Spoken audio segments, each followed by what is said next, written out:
Listo, retomamos con este cuarto Congreso Internacional Virtual. En este momento les presento al ingeniero Walter Sánchez Moina. Él es ingeniero eléctrico y electrónico de la Universidad Nacional de Ingeniería, creador y desarrollador de los software de LTCAD, DirectCAD, DIMCEL y Camler, softwares utilizados actualmente en más de 20 países alrededor del mundo.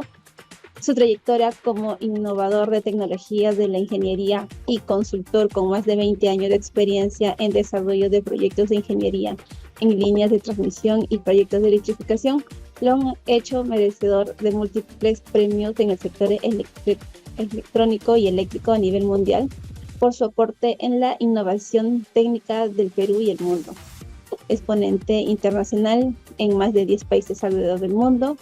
Y actualmente es gerente general de la empresa ABS Ingenieros, licenciataria oficial de la marca Perú y ganadora de múltiples premios nacionales e internacionales. Como les mencioné en su momento, él nos acompaña con el tema para la presentación del software del LTCAD 2024. Ingeniero Walter, ¿qué tal? Muy buenas noches. Muy buenas noches, ¿cómo están? Acá muy bien, ingeniero. Le cedo la palabra para que pueda continuar con su ponencia el día de hoy. Gracias. Muy buenas noches con todos los participantes. Hoy día vamos a hacer alguna mención a esta nueva publicación del LTCAD 2024. Es una versión que se está publicando recién. Estamos en la fase final. Y vamos a comentar algunas características de él y las opciones nuevas de las cuales se compone esta versión del software de diseño de líneas de transmisión. Bueno, este es el entorno general del software de LTCAD 2024, que yo entiendo que seguramente esta semana, la semana siguiente, vamos a estar haciendo una convocatoria para el curso de actualización gratuito para todos los usuarios del software con esta versión. Entonces ahí van a tener ocasión de poder usarlo, revisarlo y probarlo de manera directa. Algunas de las características a las que vamos a hacer mención están basados en las opciones que se han incorporado en esta herramienta. Una de las opciones, por ejemplo, es el desarrollo de cálculos de perfil topográfico sobre curvas de nivel.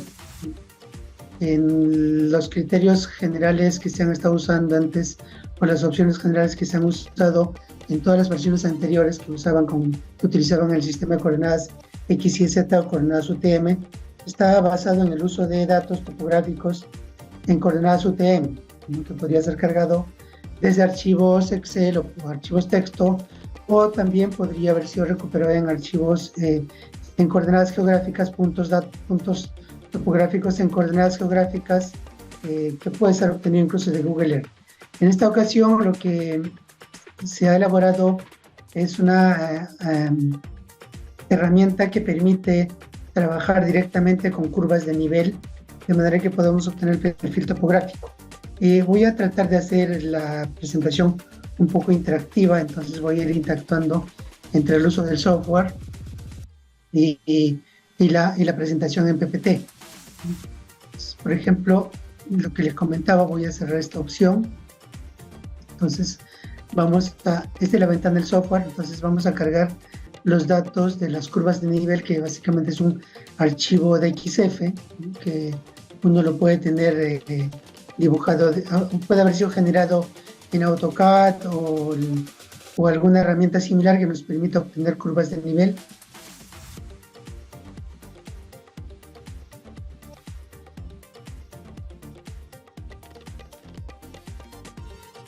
Entonces tenemos aquí la información de las curvas de nivel para un proyecto nuevo, y fundamentalmente lo que se hace aquí es lo que se ha hecho casi en todas las versiones: definir la ruta de la línea, calcular el perfil. Entonces, la innovación en este caso es que podemos leer los puntos altimétricos o las altitudes de los puntos de la ruta de la línea, de la información que se obtiene de las mismas curvas de nivel. Vamos a definir aquí, por ejemplo, solo como una demostración, vamos a hacer el trazo de ruta. Entonces, el software tiene ahora dos opciones, que puede ser trazar la ruta siguiendo puntos topográficos en coordenadas X, Y, Z, UTM, que era la versión, que era la herramienta que siempre ha existido, y se ha agregado esta opción que le permite hacer un trazo libre sobre curvas de nivel. Entonces vamos a definir un trazo, digamos, de este punto.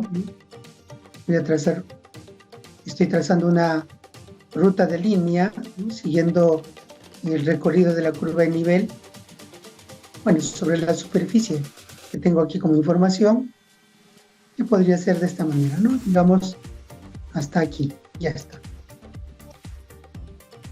Acabamos de trazar una ruta, que es el recorrido de una línea, proyecto nuevo, y a partir de ahí definimos el perfil topográfico y ya tendríamos el perfil topográfico de ese recorrido.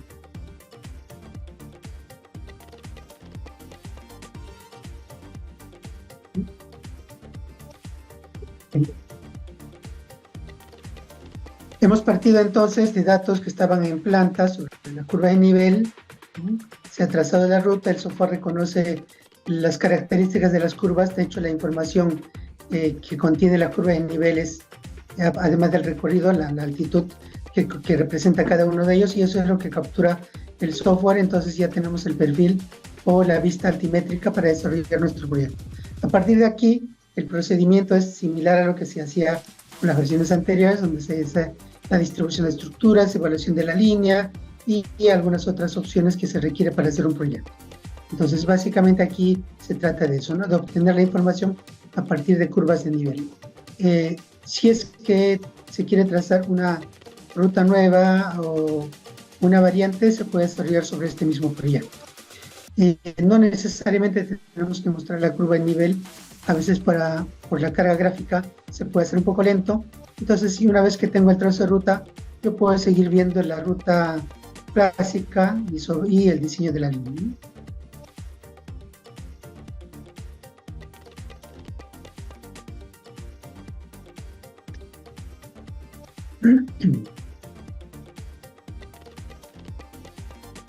Una segunda característica que quería hacer mención es una herramienta que permite hacer el desarrollo de las variantes de una manera mucho más versátil a las que teníamos en las versiones anteriores.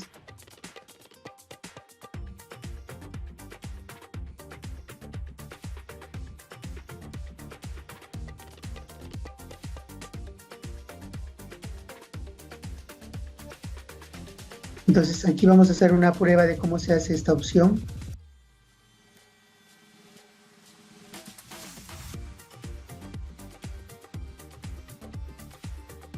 El caso es que nosotros tenemos una línea desarrollada, por ejemplo, por este recorrido, y necesitamos hacer el cambio de la ruta solo para un tramo o un sector, y finalmente necesitamos obtener este resultado, que la ruta de la línea cambie a este nuevo recorrido.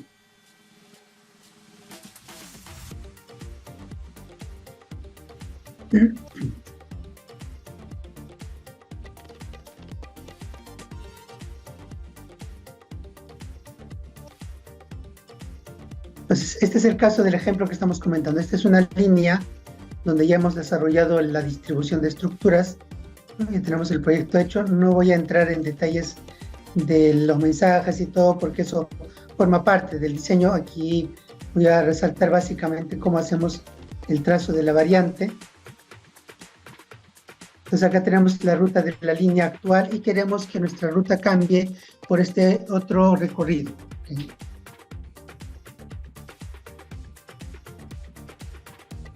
Entonces se ha agregado una herramienta que permite desarrollar el trazo de ruta de la variante. Para eso usamos una opción que aparece aquí, trazar variante de ruta, y igual podemos trazar utilizando puntos UTM, puntos X, Y, Z ya existentes, o podríamos trazar de forma libre también la variante sobre un proyecto que esté desarrollado en curvas de nivel. Entonces, en este caso vamos a usar la primera opción, porque así fue hecho este proyecto. y vamos a empezar el trazo de ruta o la variante a partir de esta estructura, que hay una estructura. Entonces básicamente se trata de trazar la ruta, ¿no? Trazar la ruta a partir de este nodo. Ya está. Definimos el punto inicial.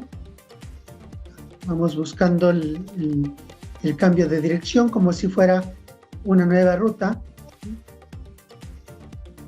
En las versiones anteriores se manejaba la opción de eliminar vértice y agregar vértices. Era un poquito más tedioso, aquí lo hemos hecho más versátil. Entonces aquí estoy definiendo el nuevo vértice de ese recorrido y puedo conectar aquí a una estructura. La conexión aquí puede ser a una estructura, podría ser a un punto topográfico cualquiera o cualquier punto en el recorrido de la línea. Entonces no necesariamente tenemos que conectar a una estructura. Bien. Acabamos de hacer el trazo de ruta de la variante, todavía no se ha ejecutado el cambio, solamente se ha hecho el trazo de la ruta, entonces esta actividad se desarrolla en dos pasos. Paso 1, definir el recorrido de la variante, y el paso 2, ejecutar el cambio de variante. Entonces vamos a ver que hay una opción que se ha incorporado que se denomina activar variante. Para darnos cuenta, este punto, el cambio se está desarrollando a partir de la estructura. Vamos a activar aquí, mostrar datos de estructuras.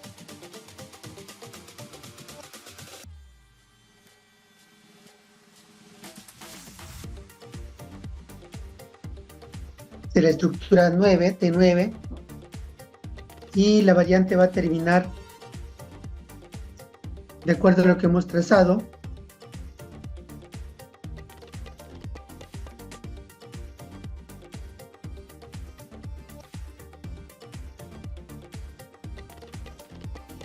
Va a terminar en la estructura de 28, ¿no? 9 a la 28.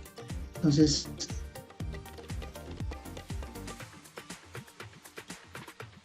hicimos acá el perfil topográfico, la estructura 9.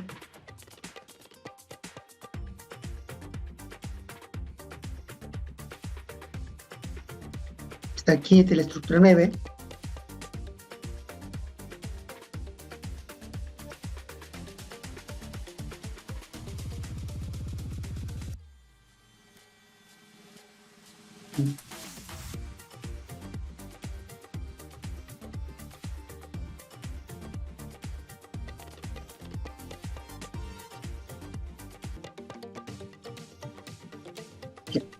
Entonces vamos a ver el perfil topográfico desde la estructura 9.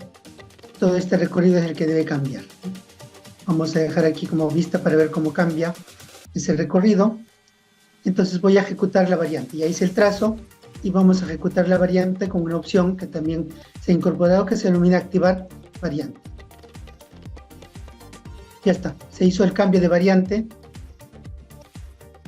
Y entonces ahora podemos apreciar que el recorrido de la línea ha cambiado, ¿no? Ha cambiado a la nueva posición o al nuevo recorrido que hemos definido. Si vamos al perfil topográfico, ¿no? Aquí se nota que ha habido cambios en el perfil topográfico. Entonces en el tramo donde se ha producido la variante hay que hacer un recálculo. Este es el tramo, lo hemos dejado así para que se note que hayan habido cambios, ¿no? Y entonces aquí las estructuras se ubican verticalmente y hay que rediseñar ese tramo como normalmente debería ser, ¿no? Hay que reubicar las estructuras porque el perfil ha cambiado, pero el número de estructuras que existían se mantiene y se ha distribuido aleatoriamente para que no se pierda. Entonces aquí continúa el diseño de la línea haciendo los cambios correspondientes. De esa manera se hace el cambio de variante de ruta de manera bastante simple. Igual si es que el proyecto hubiera sido desarrollado en formato de curvas de nivel, el trazo de ruta o la variante se desarrolla igual mediante un trazo libre.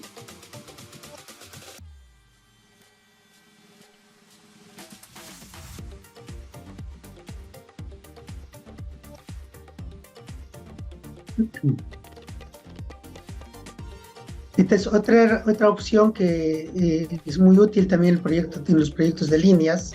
Se trata de que tenemos, por ejemplo, una línea que recorre una zona urbana o poblaciones. Entonces, como va por la vía pública, tenemos que tener cuidado de la ubicación de las estructuras o la dirección o la rotación de las estructuras para cumplir con las distancias mínimas de seguridad. Y para poder hacer esto necesitamos tener información de la planimetría, o sea, de la vía pública y todo eso, ¿no? Entonces, si quisiéramos, podríamos obtener eso directamente desde Google. Eso se suele hacer cuando hacemos trabajo, sobre todo académico. Sin embargo, en la práctica, esta información del catastro o la planimetría puede ser información que se levanta en campo, en coordenadas UTM, y se dibuja luego en archivos DXF y luego se carga el software. Entonces vamos a simular este efecto con el software.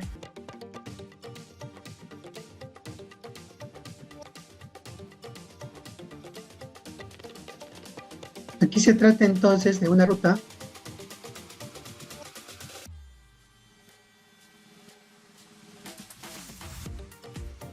tenemos este caso, ¿no? Aquí se ha hecho el trazo de una ruta, de una línea que empieza en este punto, hace el recorrido, va por la vía pública y va a cruzar por esta zona urbana. Entonces, definitivamente en este tramo tenemos que tener los cuidados necesarios para que se cumpla la distancia de seguridad y que las mésulas de las estructuras estén hacia las vías públicas. Y para eso hay estructuras definidas para ese modelo, ¿no? La línea sigue su recorrido y acá tenemos otra zona urbana. Entonces la línea va a pasar ahora por la margen izquierda de la vía pública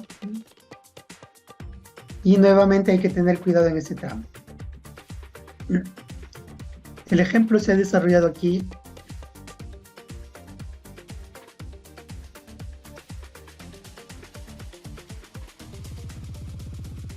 Esta es la línea de transmisión o la ruta de la línea que se ha trazado, que es la que estamos comentando. Aquí está el diseño.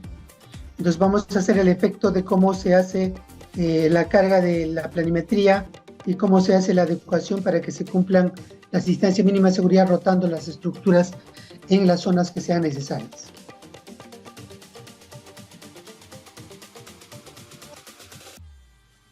La primera parte está en esta zona, entonces acá hay una opción que permite cargar planimetría. Vamos a cargar la planimetría. Ya aquí hemos definido el archivo en DXF, que es la planimetría de esa zona.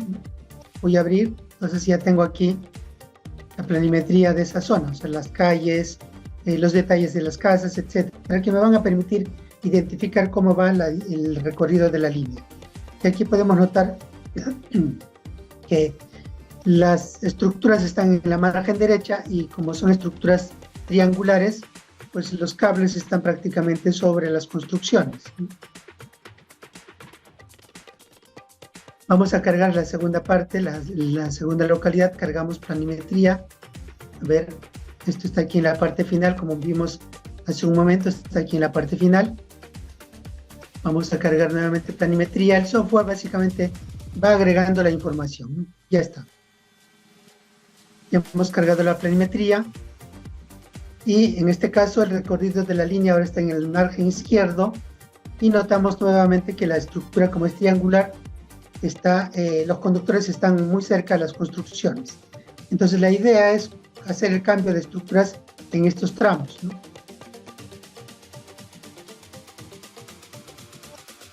Vamos a empezar por la primera parte. Voy a tratar de hacerlo de forma rápida. Aquí tenemos la estructura, vamos a poner desde la estructura 4 hasta la estructura 9, que están en la margen derecha. Vamos a cambiar el tipo de estructura, es el primer paso.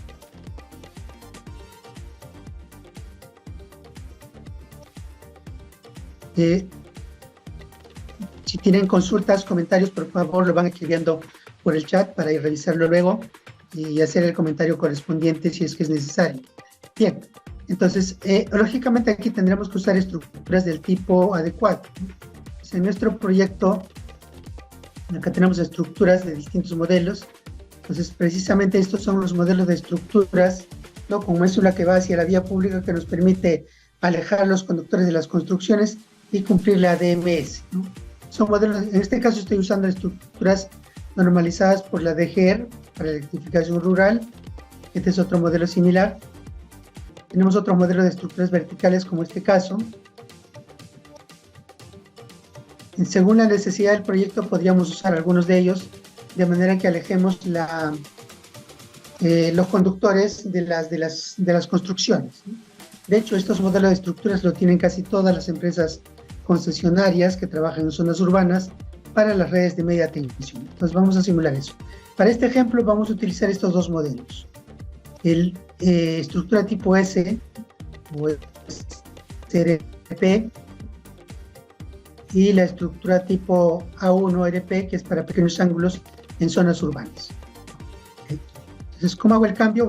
Vamos a ir entonces acá a la vista de perfil, como siempre se hace. Empezamos en la estructura número 4, que es la que estábamos fijando aquí. Y vamos cambiando el modelo de estructura, ¿no? Dijimos que íbamos a usar el PA1, A1RP. Ya está. Porque esta es una estructura en ángulo. Esta es una estructura en suspensión o alineamiento. Y vamos a usar el SRP. Y así sucesivamente, ¿no? Voy a cargar a 1RP. Listo. Veamos cómo se va alineando en vista de planta.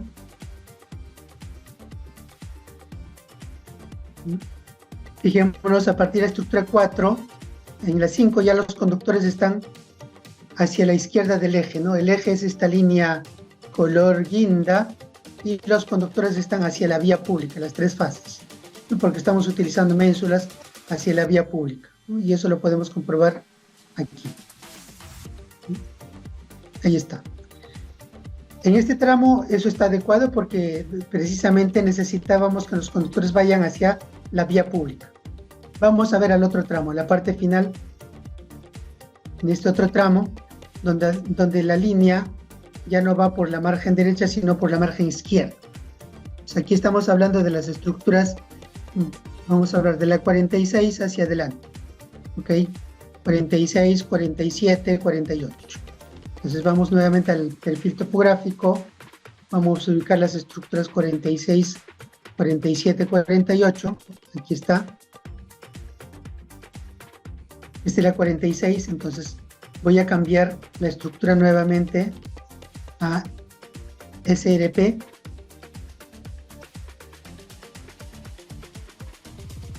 Aquí también voy a cambiar a SRP.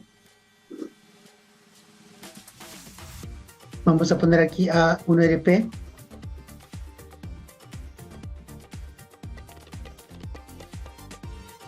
Y así sucesivamente, ¿no? SRP. Veamos cómo está generando el esquema en vista de plano.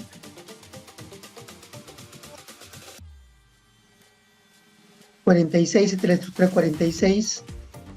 La anterior no hay problema, es triangular. Entonces, si nos damos cuenta, si nos fijamos aquí, lo que ha pasado es que los conductores de fase más bien se han acercado hacia la construcción, ¿no? Y lo que necesitamos es que vaya hacia la vía pública. Necesitamos cambiar el sentido o la orientación de las estructuras.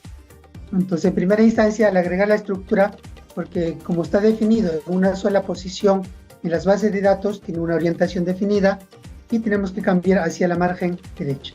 Entonces, para eso vamos a volver a la vista en perfil a partir de la 46, aquí está, y vamos a utilizar esta opción que dice invertir o rotar 180 grados. Invertimos la estructura, básicamente es esto.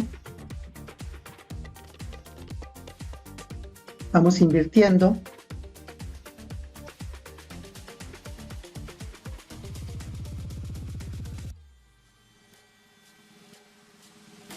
Vamos a volver a la vista en planta y notamos que ahora sí ya cambió de dirección, ¿no? Ahora los conductores de fase, fíjense, este es el eje de la línea, el color morado o el color guinda, y los conductores de fase ahora están hacia la vía pública. Las estructuras han rotado. No necesitamos entonces crear otra estructura con otra coordenada. Es la misma estructura, lo único que hay que hacer es rotar en la fase de diseño. Este criterio de rotación también es muy útil cuando trabajamos en líneas de transmisión con estructuras que tienen ménsulas alternadas y de repente una ménsula se acerca a la superficie porque puede estar cerca a una ladera. Entonces, con rotar la estructura podemos hacer que la ménsula más alta vaya hacia el lado del cerro o hacia el lado lateral de manera que vamos mejorando la distancia mínima de seguridad. En este caso lo que hemos hecho es aplicar este criterio para redes de distribución de media tensión. Aquí ya tengo el modelo, es el mismo archivo donde ya hicimos los cambios, entonces ese cambio ya se hizo cuando se exporta a Google. Ya podemos apreciar aquí las estructuras. Esta es la parte final, la parte 46 que decíamos.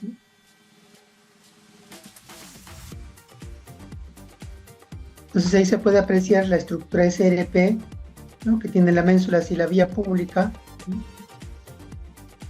hacia la vía pública, ¿no?,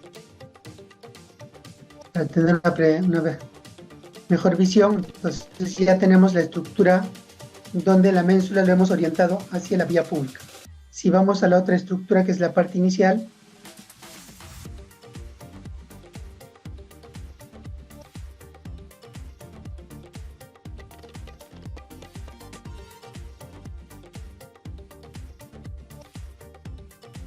vamos a la parte inicial. Entonces aquí está hacia la derecha.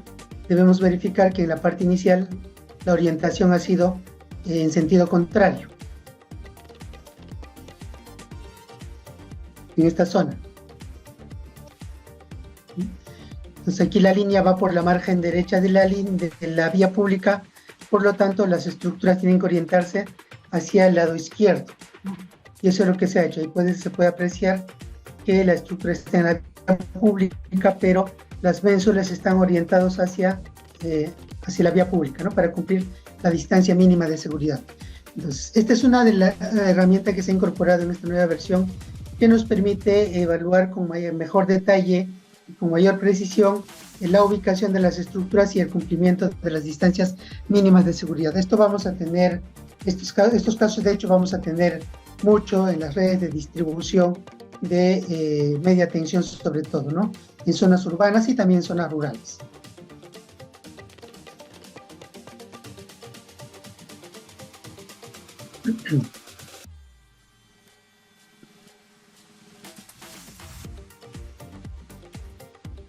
Bien, continuamos con la ponencia. Entonces aquí tenemos otros criterios que se han aplicado, se ha incorporado en el software otros cálculos adicionales. Lo que hemos estado comentando hasta este momento es la parte gráfica, la parte topográfica, la parte de orientación. En el cálculo de presión de viento, que es un caso que siempre se tiene en cuenta cuando hacemos proyectos de líneas de transmisión, ¿no?, se manejan distintas normativas. En las versiones anteriores se usaba el modelo genérico, que usa una constante para calcular la presión de viento o un factor K. La NESC, la norma americana, también se utilizaba el Código Nacional Suministro 2011, que tiene un modelo de cálculo de presión de viento referido a la altitud en la que se encuentra la línea o el proyecto. Entonces, en esta versión se han incorporado opciones de cálculo de presión de viento con la norma americana NESC y la norma ISE, la norma europea. ¿En qué va a influir eso? Influye en la presión del viento sobre el conductor, y de todas maneras vamos a notar que la catenaria va a tener un esfuerzo ligeramente mayor o menor dependiendo de la normativa que apliquemos. O sea, no es que todas las normas nos entreguen el mismo resultado, hay variaciones, entonces los resultados van a ser ligeramente distintos aplicando ciertas normas. Vamos a simular aquí, como estamos haciendo.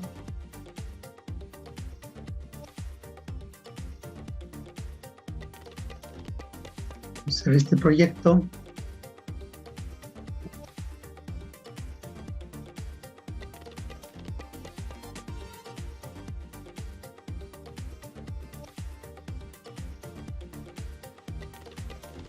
Bien. Este es un proyecto de una línea de transmisión en 60 kilovoltios. Y les comentaba, bueno, aquí ya se hizo la distribución. Lo que quiero es mostrarles el efecto que tiene sobre el cálculo de las catenarias cuando calculamos la presión de viento con distintas normativas. Aquí está la opción que les mostraba en la imagen anterior. Entonces, el modelo genérico, donde uno define una un factor K para calcular la presión de viento con la fórmula K por B al cuadrado, donde K es el factor que estamos mencionando aquí y B la velocidad del viento en kilómetros por hora. Típicamente se suele usar 0.0048, pero en algunos casos se usa 42, incluso 36 para zonas ligeras. Bueno, si yo aplico ese valor, no sé si notaron, ha habido un ligero cambio. Voy a mover un poco más esta catenaria. Cuando es más grande se nota mejor el efecto. Okay.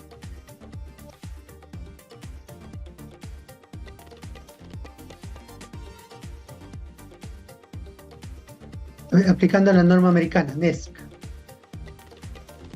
¿no? Bajó ligeramente. Aquí pero voy a ir acá a la condición de máximo esfuerzo, perdón, estoy haciendo ya, máximo esfuerzo con viento, que es donde se va a producir el mayor efecto. Hacemos la simulación con normas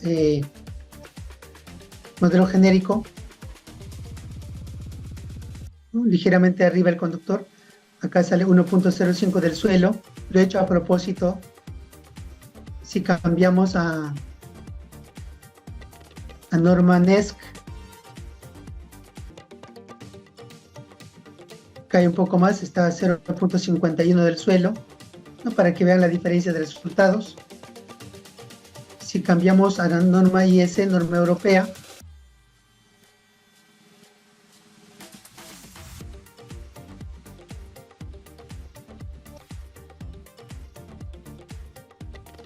está un poco más arriba, 1.49, ¿no? Ese es el efecto que se produce, ¿no? Entonces el resultado del cálculo que desarrollemos no siempre va a ser igual, porque va a depender de la normativa que apliquemos. Los factores que utilizan cada una de las normas son ligeramente distintos, ¿no? Tienen criterios distintos, no son exactamente iguales. Eso es lo que estamos tratando de comentar. Y si aplicamos el Código Nacional Suministro 2011, Código Nacional Suministro 2011, ¿no? Otra vez está 0.51.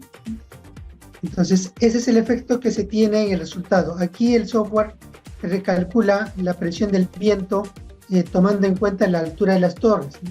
Hay que tener en cuenta que las velocidades de viento que normalmente nos entregan las tablas o las mediciones estadísticas que se hacen de velocidades de viento típicamente es a 10 metros del suelo.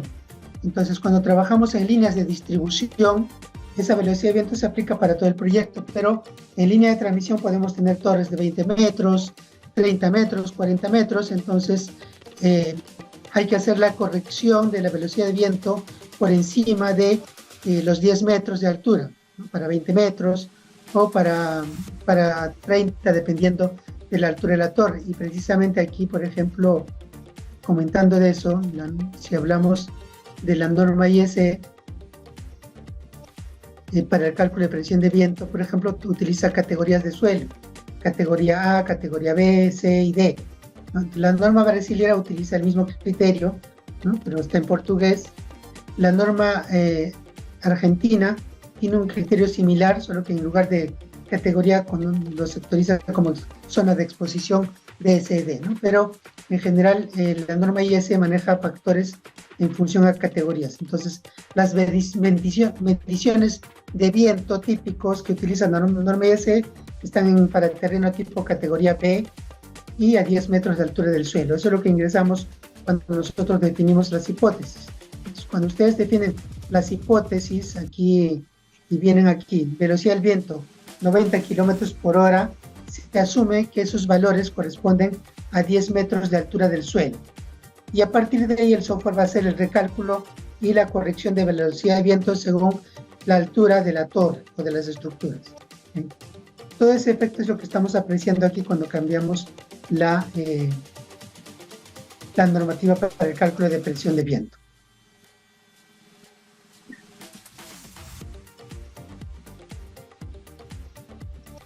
Hay un cálculo que también es muy utilizado, sobre todo para calcular la temperatura de flecha de la línea de transmisión o la temperatura de la hipótesis de flecha máxima. Entonces recuerden que cuando nosotros definimos las hipótesis, siempre definimos una hipótesis de máxima temperatura. Y esta temperatura se calcula para la potencia de transmisión de la línea, ¿no? Entonces ahí se aplica la norma IEEE 738, que es la que se utiliza universalmente, que nos permite calcular la temperatura del conductor tomando en cuenta o conociendo la potencia de la línea. Si la línea, digamos, va a transportar 60 megavatios, para esos 60 megavatios calculamos la temperatura del conductor. He visto en algunos proyectos, tanto en Perú como en otros países, donde dicen, como el conductor soporta o está desarrollado para trabajar a 75 grados de temperatura ambiente, entonces deberías diseñar la línea a una temperatura de 75 grados. No habría problema en cuanto si lo diseñan a esa temperatura. El problema es que si la línea en realidad va a transmitir potencias, digamos, vamos a suponer máximo de 80 megavatios, y para esos 80 megavatios, con el conductor que se está considerando, la máxima temperatura del conductor va a ser 60 grados, al diseñar a 75 grados estamos sobredimensionando la línea, ¿no? Entonces vamos a tener que utilizar más torres para poder cumplir con la distancia mínima de seguridad. Entonces, no es muy óptimo ese diseño de decir, como el conductor soporta o está diseñado para trabajar hasta 75, voy a diseñar a 75 grados. Lo más óptimo es calcular la temperatura que corresponde a la máxima potencia de diseño de la línea. Y para eso es que se aplica este cálculo que se conoce como ampacitancia, ¿cierto? Ampacitancia. Acá, por ejemplo, si trabajamos en una línea en 60 kV, voy a suponer que voy a transportar 30 megavatios. Este cálculo ya tenía las versiones anteriores, solo estoy tratando de entrar en contexto.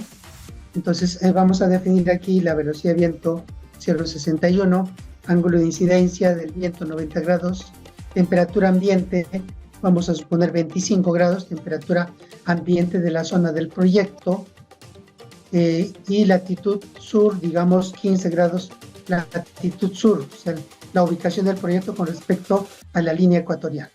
Azimut, vamos a suponer 90 grados, y la hora de máxima radiación solar vamos a poner 12 del mediodía, y en el mes, digamos, de febrero.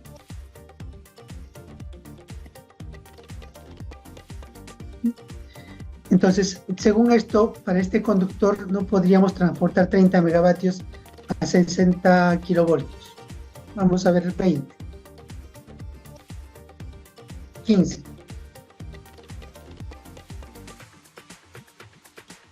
Va a depender del conductor, ¿no? Digamos el conductor con otro conductor. Cóndor. A ver, 30 megavatios. Entonces, con 30 megavatios, 60 kV, utilizando el conductor Cóndor, puede llevar hasta 75 grados de temperatura máxima. Entonces, en la hipótesis de flecha máxima debería trabajar con 55 grados. O bueno, si quieren ser un poco más considerados, podemos manejar un margen adicional y trabajar 60 grados, que sería la temperatura de diseño. Entonces, la ampacitancia consiste en calcular la máxima temperatura del conductor tomando en cuenta la potencia de diseño de la línea o la máxima potencia de la línea para una temperatura ambiente máxima. Si la temperatura ambiente máxima en la zona es 30, el resultado es distinto, 60 grados. ¿Ok? Ahora la pregunta es, entonces, ¿cómo calculamos la capacidad de la línea? ¿No? ¿Cómo calcularíamos la capacidad de transmisión de la línea? ¿Okay? Entonces, ese es otro cálculo que se desarrolla aplicando la misma norma de IEEE 738, pero en sentido inverso. Entonces, aquí vamos a suponer que el conductor va a trabajar a su capacidad máxima, 75 grados. Con las mismas consideraciones que hablamos en el caso anterior, 12 del mediodía y para el mes de febrero.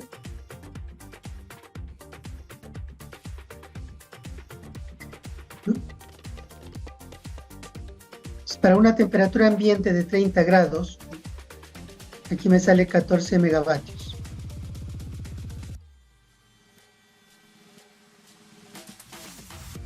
Pues podemos hacer una simulación de tal manera que dependiendo de la temperatura ambiente, aquí ya no estamos variando la temperatura del conductor, sino la temperatura ambiente. Entonces,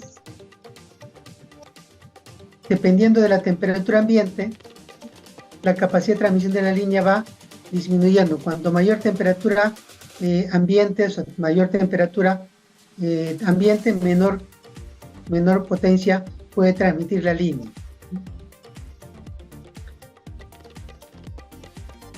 Ese es el gráfico que estamos mostrando aquí, ¿no?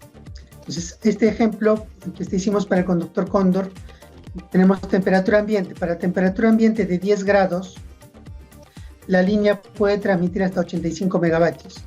La temperatura ambiente 25 grados puede transmitir menos de 75. Si la temperatura ambiente es 35 grados, puede transmitir menos de 65 megavatios. Ese sería su límite, su capacidad máxima.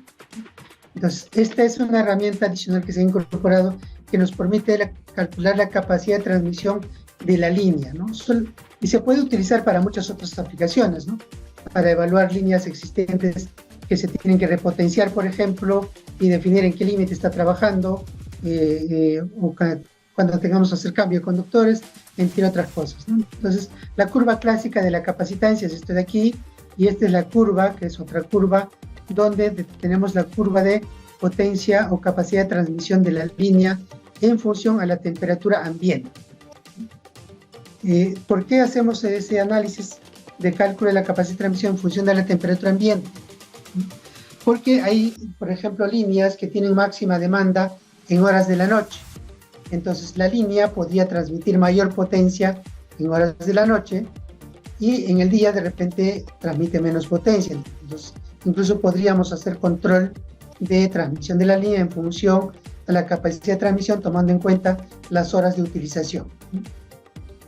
Esta es una opción adicional que se incorpora en esta nueva versión, entonces, que nos permite hacer el análisis de la capacidad de transmisión de la línea. Otra herramienta es el cálculo del galloping. El galloping, como ustedes saben, es el desplazamiento del conductor o la vibración del conductor por efecto de pérdida de peso, ¿no? Y esa pérdida de peso normalmente se produce cuando hay épocas de nevada o cae nieve que se adosa al cable. Entonces, cuando la nieve que se adosa al cable se desprende, hay una pérdida de peso intempestivo, ¿no? Entonces, en ese momento el conductor, por la acción y reacción, el conductor reacciona, entonces pierde peso, se contrae fuertemente y entonces se produce una especie de vibración, y el área de vibración de la torre forma un área, ¿no? Un área elíptica, como aparece aquí, ¿no? Entonces, el área o el sector o la zona donde se produce la vibración o el desplazamiento del conductor por efecto de la vibración forma esta elipse. La idea es calcular cuál es la formación de las elipses que se producen en los vanos de la línea por efecto de posibles caídas de desprendimientos de hielo, o sea, por galope. Entonces, el software permite graficar estructura por estructura el estado de las áreas de desplazamiento del conductor por efecto de galloping, de manera que podemos apreciar esta figura y se puede evaluar que no tenga superposición. En el momento que las elipses se superpongan en algún punto, significa que eso es un riesgo en el sentido de que cuando se produzca el galloping, las fases podrían eventualmente chocar o acercarse demasiado y producir la salida de la línea, ¿no? La salida de servicio. Esto en el Perú, sobre todo en las zonas altoandinas, donde hay nieve, en la zona de la cordillera, tenemos que tener mucho cuidado. Tenemos muchas líneas que cruzan la cordillera. En el Perú, en Chile, en la zona de Argentina, Bolivia, Ecuador, somos los países que tenemos las cordilleras más pronunciadas, ¿no? Entonces, los proyectos de líneas en esa zona se tienen que evaluar el efecto del galloping por desprendimiento de hielo.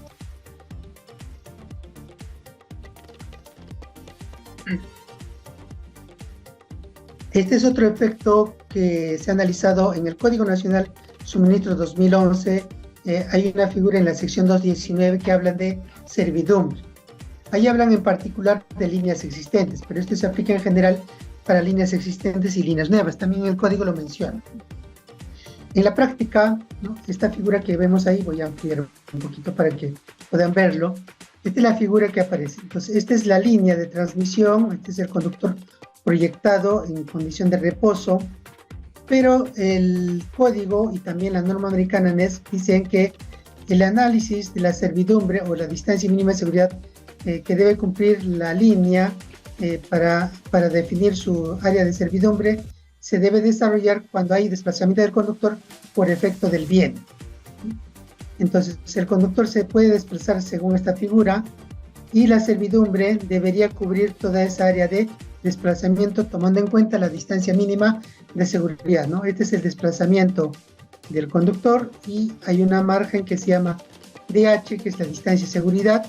Entonces, todo ese es el área que debería cubrirse con la servidumbre, o sea, la franja de servidumbre debe ser capaz de cubrir toda esta área. Según esta figura, la franja está afuera y el desplazamiento está dentro, entonces eso debería cumplirse siempre. Sin embargo, sobre todo si tenemos vanos grandes, vamos a tener esta figura, la figura que vemos aquí en la derecha. Lo voy a mostrar con el software.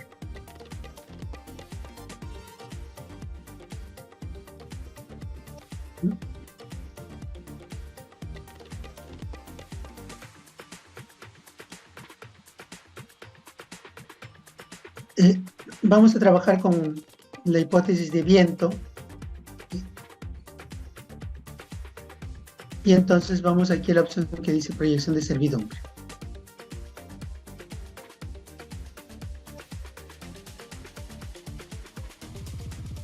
Esto sería la proyección de la servidumbre en reposo.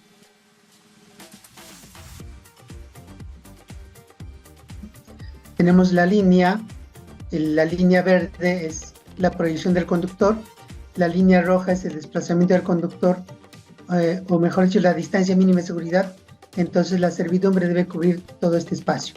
Y la línea, en este caso que está al extremo, color guinda, no sé si logran apreciar, ese sería el área de la servidumbre, de acuerdo al nivel de tensión. Acá, por ejemplo, es una línea de 60 kV, la distancia mínima básica para 60 kV, cuando hay desplazamiento de viento, según el Código Nacional, es 1,80 m, y la tensión básica de referencia es 23 kilovoltios. Entonces, con eso la distancia mínima de seguridad es 2,38, y tendríamos esta figura, ¿no? Así es realmente. Entonces, con esto no hay problema, estamos cumpliendo, pero esto es en reposo. ¿Qué pasa si evaluamos en condición de viento?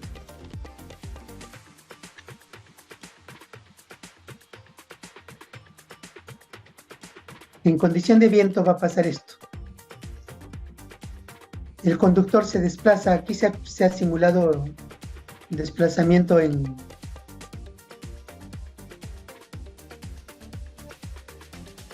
ambas direcciones, al margen izquierdo y a la margen derecha. Aquí se puede apreciar. Entonces, hay un pandeo, una figura que se pandea, y la franja de servidumbre que estábamos visualizando en el caso anterior es este de aquí, que queda dentro, y la línea prácticamente queda fuera del área de servidumbre. Pues, según el Código Nacional, la servidumbre o la imposición de servidumbre debería calcularse o definirse tomando en cuenta este desplazamiento del conductor.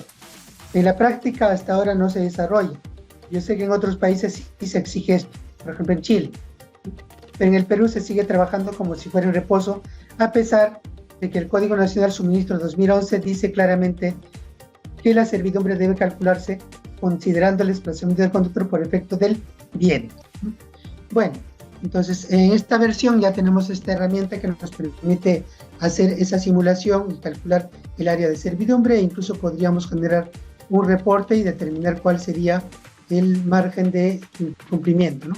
Acá, por ejemplo, según este cálculo nos ha salido el ancho es 34, 29, 50, 21, ¿no? Y la franja solamente es 16 metros, ¿no? Probablemente la simulación que estoy haciendo es un poco exagerada, ¿no? Porque el Código Nacional también habla de que cuando tengamos que hacer ese análisis se debe calcular considerando una presión de viento de 190 pascales, que más o menos equivale a 55 kilómetros por hora de velocidad de viento, o 290 pascales para zonas despejadas, que equivale más o menos a 67, 68 kilómetros por hora de viento, de velocidad de viento. No, pero esta es una simulación para de repente un poquito exagerada para hacer notar cómo influye el viento en el desplazamiento del conductor y cómo eso influye o influiría en el cálculo de la franja de servidumbre de una línea de transmisión.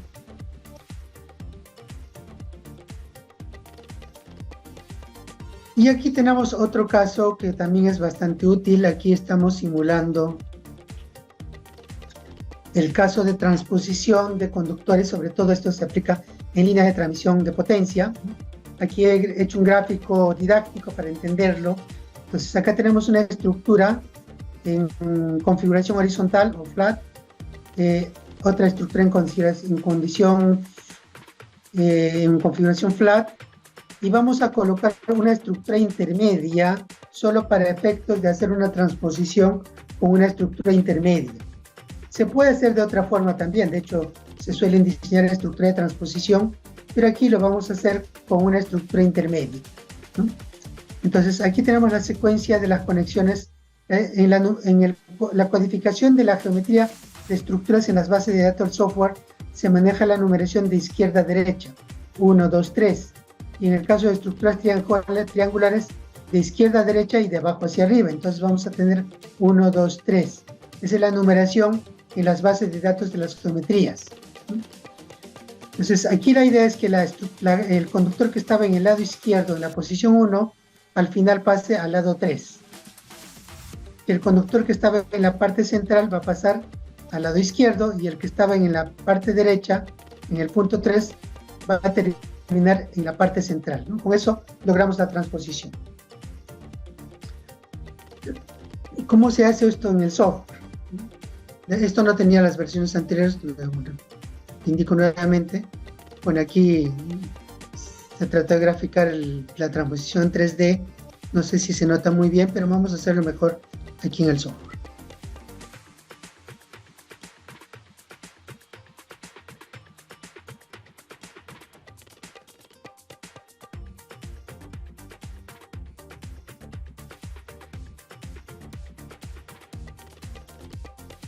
Este es un caso típico de estructuras de 500 kV.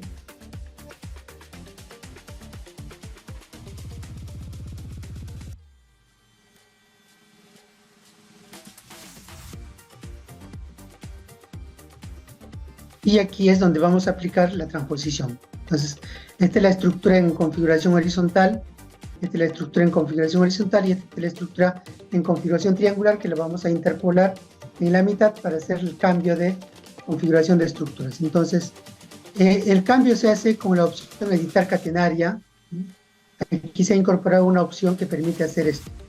Entonces, aquí tenemos las fases de conexión, que típicamente va a ser punto 1 con punto 2, punto 3, bueno, en este caso está punto 3 con punto 2 y punto 2 con punto 3, ¿no? Que más o menos es la figura que estábamos mostrando. Esto de aquí, punto 2. La secuencia normal es 1 con 1, 2 con 3 y 3 con 2, ¿no? Eso es lo normal. Pero como vamos a hacer transposición, tenemos que conectar 1 con 3, 2 con 1 y 3 con 2. Entonces, 1 con 3, 2 con 1. A ver, vamos a hacer eso. Entonces vamos a conectar 1 con 3, 2 con 1 y 3 con 2. Ya está. Acá vamos a hacer el cambio.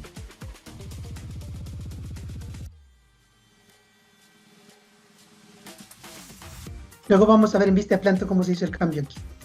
Luego en el siguiente vano, siguiendo esta secuencia, tenemos que conectar el 1 con el 1, el 2 con el 2 y el 3 con el 3. Correlativamente. Entonces vamos al siguiente vano para terminar la conexión. Editamos el siguiente vano, entonces conectamos 1 con 1, 2 con 2 y 3 con 3. Vamos a visualizar en vista de planta cómo fue este cambio. Esto es en la estructura 12 y 13.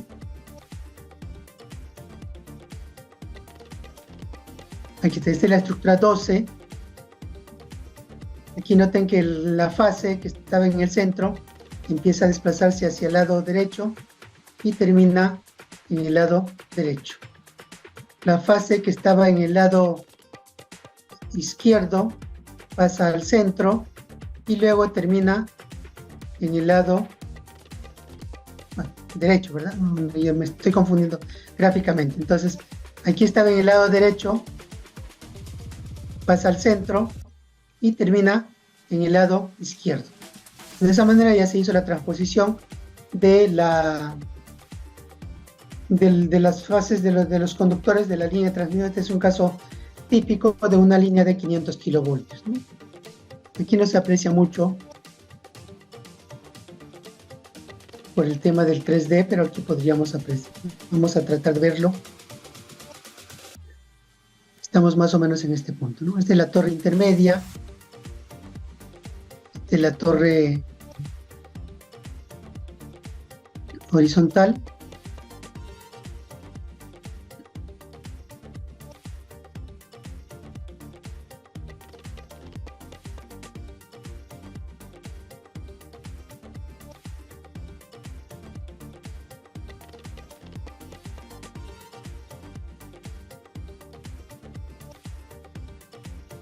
Pues no se logra apreciar mucho por la ubicación del visor, ¿no? Entonces, pero aquí va la fase, esta fase va avanzando y va hacia el lado izquierdo, ¿no? Y queda en el lado izquierdo, ¿no? Termina en la otra torre en la ménsula izquierda.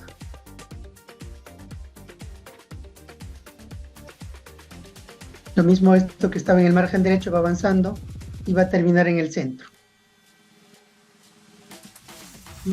Continúa y termina en el centro. Entonces, de esa manera se ha hecho la transposición de conductores para una línea de transmisión de 500 kilovoltios.